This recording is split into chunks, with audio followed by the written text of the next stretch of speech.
Eero Saarinen, originally born in Finland. His father was an architect as well.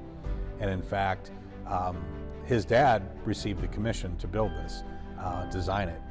And he dies in 1950 or 49-50, and then Eero takes over the commission.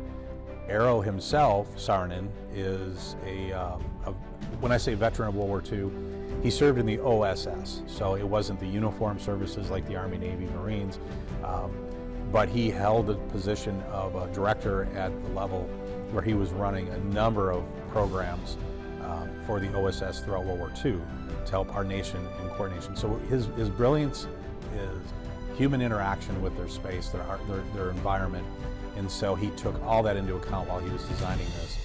He is world-renowned. He dies very young. In fact, only a few years after this building opens, he dies in 1961 at the age of 51.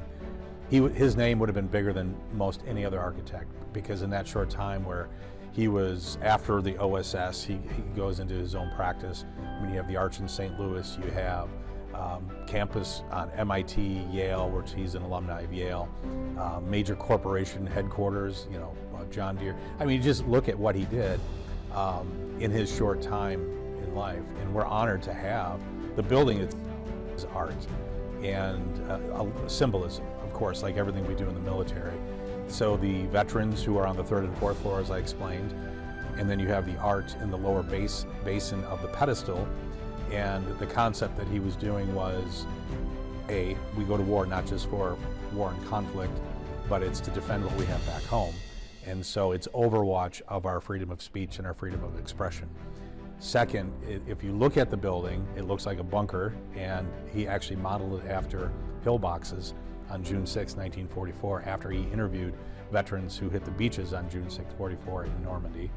And then it's also a cross. So if you look at it elevated looking down, it's the shape of a cross, and in the very center, in the heart of the cross, is the eternal flame. And so, again, the symbolism of how he built and designed this. It's often confused because he was also a modernist architect, you know, mid-century brutalism and architecture and modernism.